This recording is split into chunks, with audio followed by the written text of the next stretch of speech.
Before I get into this review, I do want to send my thoughts, prayers, and condolences to the family and loved ones of one Iron Sheik that unfortunately passed away on Wednesday at the right age of 81.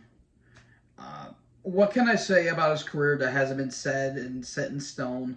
One of the best heels of all time, and became a internet legend as time has gone on. Fuck the Hulk Hogan, and just living the I don't give a shit attitude life as years gone on. Of course, the cocaine use and the unfortunate death of his daughter, and whoever, I forgot the whole details of it, and whoever did that deserves a rot for all I care. But Sheiky Baby, Big Bubba, yes, big chest, I run #1, I spit in America, tool, all that Sheik mannerisms. Just what a legacy the man really lived off, and WWE Hall of Famer, inducted in 2005. Such a damn good athlete, and one of the biggest draws in terms of heat of all time. Like, this dude was one of the biggest heels of all time, because not only was he a foreign heel, but he also had that natural charisma and that natural ability to get that amount of heat that a lot of modern heels kind of struggle nowadays with. So, big, big thoughts and prayers to everyone that's been associated with the Sheik. I can only imagine how Sergeant Slaughter and Nikita Koloff feel, especially since they're really close with Sheik. And him and Freddie Blassie are reunited up in the wrestling sky yet again. So, rest in peace, Iron Sheik. With that being said, what's going on, guys? Boss Up 6 here, back to another video, and today here to do a Smackdown review from Des Moines, Iowa. We're in Slipknot country. Yay! Okay, I have a couple things I want to get off my chest really quick. I apologize for not reviewing Raw and Dynamite this past week. Raw, I did see it, but I didn't review it because this past Monday I did start my new job, and I'm working 4 10-hour shifts. I'm working 4 days, and they're all 10-hour shifts. And so that way I get Friday, Saturday, and Sunday off. And I really don't have enough time to be watching wrestling nowadays. If I have days off, then I will certainly be watching them. And I do plan on doing a new little series on my channel where I would talk about and discuss Raw, Smackdown, Dynamite, all those other shows. I do plan on making a little series, but probably not this week because I am pretty busy this week. So I do apologize for that. I did see Raw. Raw was pretty good for what it was. There were some meh moments. There were some good moments. All that stuff. Dynamite, it just felt there. Like, it just felt phoned in. Along with the crowd noise. And, well, I'm going to be talking about SmackDown here in a bit. So, yeah, apologies for not reviewing a lot of stuff, folks, because I'm starting to catch up with the adult life in terms of being busy and all that stuff, and try to enjoy the amount of free time I can. But tomorrow I will be part of Shadow Cult, and we're going to be reviewing King of Reign 1993. So if you guys want to know about that stuff, just look up Shadow Cult on YouTube, and you'll be set there. So yeah, well, enough of my jibber jabbing. Let's get into this review. Not going to take that long because there wasn't a whole lot of stuff going on. We're on the road to Money in the Bank, and basically all the qualifying match are pretty much set for the most part. So yeah, so we start off with the Bloodline recap of everything that happened last week. Solo and Paul are in the stage, and before anyone says anything, here's Jay. He shows up, and he talks about, talks about everything that's been happening with Roman and Jimmy.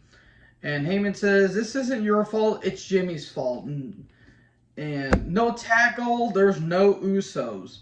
And Heyman says, "You defeat Theory for the U.S. title, and you'll be on the path of success. You'll be the new tribal chief, but I need an answer." So Jay's like, "Well, you have a deal, but there's no handshake. I'll think about that."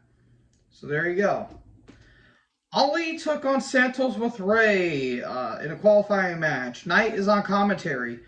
For the short time it gave, it was fine. It was kind of more lucha libre style. There was a Poison Rana at one point. Please stop with the Poison Rana. It's stupid. Ali looked like he was about to get the win, but eventually Avalanche Phantom Driver, there you go. Santos is in the Money in the Bank ladder match for the men. Good stuff. So Jay's backstage. Sammy shows up and he's basically trying to convince Jay to get away from the bloodline, basically, and say, you know, that voice that Roman's always saying, it's also Heyman. He's playing the mind games. He's being the puppet master. No offense to the King Diamond album.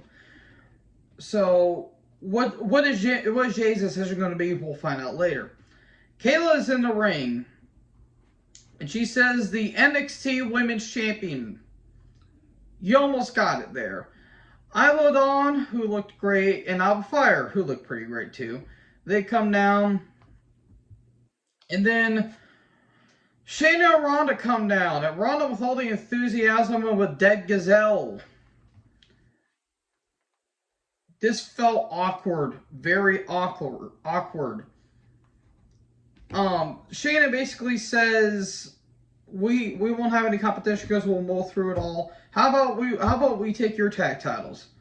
A unification match. Match accepted. And we have a very lousy brawl. Whatever. A lousy brawl sounds more interesting than wherever the hell this was. And lousy, Ronda Lousy, if you want to say. This was just awkward. The crowd did not care about this. They're having a unification match, I think, in 2 weeks? Yeah, 2-3 weeks. I think they did something like that. So, there you go. Chic video package. This was really damn good stuff. Mia Yim took on Bayley with Io in a qualifier.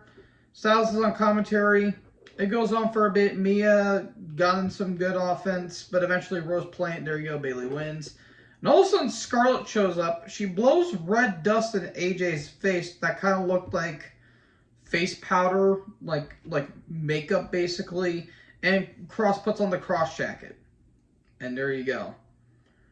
There we have a mixed tag match in 2 weeks. Yay. Recap of Asuka Bianca from last week. Bianca with Pierce backstage. Don't ruin Asuka's moment and you'll get a rematch. There you go. So, Asuka, or wait, no, we get a recap of Cross, Styles, and Scarlett. Asuka comes down. Here's your new championship. And it's basically like Roman's title, but it has a white strap, basically. It's now the WWE Women's Championship. Okay, then, what do you do with Rhea now? What's Rhea's title situation going to be? Hopefully they do that. Because I thought they were initially going to do a unification match at SummerSlam with Bianca and Rhea. But now that Asuka won the title from Bianca, I thought they were going to do a unification match there. But now that's not going to happen anymore. And literally not even a minute later, here comes Ric Flair's nepotism project, Charlotte Flair. Oh, we were doing so well. I have nothing personally against Charlotte. She's a damn good athlete. She needs work on her promos because it sounds AI as hell. I don't need to see Charlotte on my television anymore. I'm sorry, I don't. Because name one person she's put over in her career when she's going after a championship. Name one. I'll wait. So, how about the Stanley Cup Finals? That's what I thought. No one. She has put no one over. Oh, well, she put Asuka over one time. Yeah, in a fluky finish in a match that really didn't amount to anything. Let's see. How many times have Asuka gone over on Flair clean?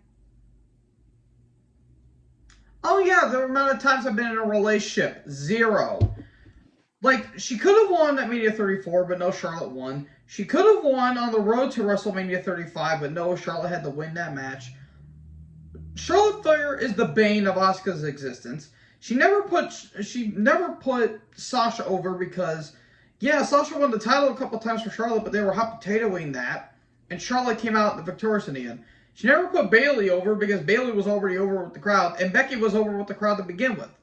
She literally has not put anyone over that hasn't been over already.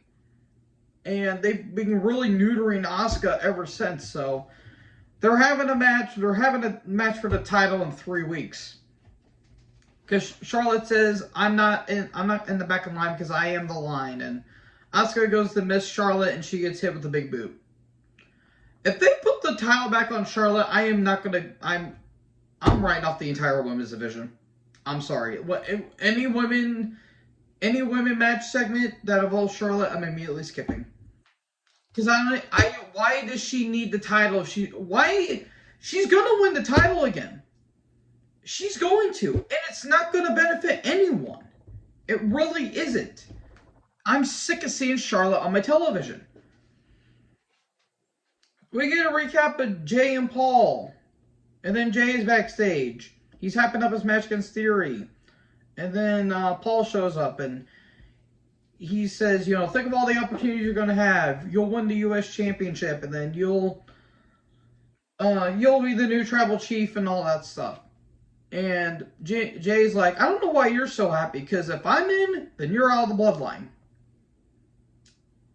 Okay, then. That's odd. Pierce is backstage. Bianca shows up, and she's pissed. I don't blame her. And Pierce says, I'm going to figure this all out. Probably going to be a triple threat at the pay-per-view, I want to say. Because I'm willing to bet Bianca's going to show up and all that stuff. Charlotte's going to end up with the title in the end, I have a feeling. Pete Dunne took on Corbin in a qualifier. Trick Williams and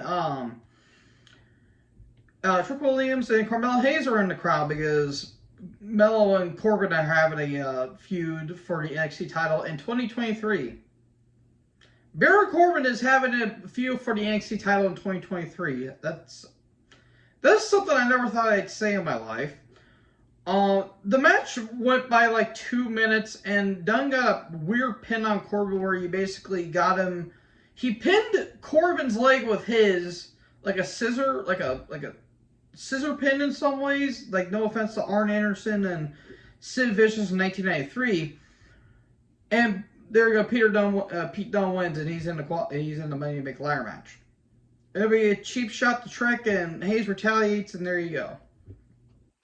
Lashley video package. Where has he been at? I don't know if he's taking time off or he's got an injury, but hope Lashley comes back. I think he's on Smackdown. The Brutes backstage, and Dunn's getting hyped up for the Money to Make Liar match. And Corbin shows up. He says, that was a cheap shot, and you know it. You know, you didn't win it, and you know it. Then Grimes attacks. This got messy. Speaking of things that got a little messy, Io, who looked great with Bayley, took on Shotzi in a qualifier. Shotzi kind of took the bulk of the match, in all honesty, but a distraction, the moonsault, there you go, Io wins. Nothing more, nothing less. Caleb and Theory are backstage. The height difference is kind of hilarious. Theory cuts the same damn promo he typically does. He says he's going to beat Jay because he beat John Cena, living off his past glories. And there you go. I swear to God, this dude is the legit definition of mid. He is a really good worker, but my God, Theory has no personality whatsoever. It is actually astonishing how bland he is. So, Sammy and KR are backstage, and then Pretty Deadly show up. They want a title shot. Then the Brutes show up. They want a title shot. Then the LWO show up. They want a title match. Then the Prophet show up. They want a title match. The LC show up, but they have a title. They want a title match. Pierce shows up. Kevin Owens is going insane. He's like, they want a match. They want a match. They want a match. You get a belt. You get a belt. You have a child. Wait, what? So we're going to have a gauntlet match next week. Because gauntlets always solve the problem. Waller video package. Grayson Waller effect with Charlotte next week. Jay versus Theory for the U.S. title.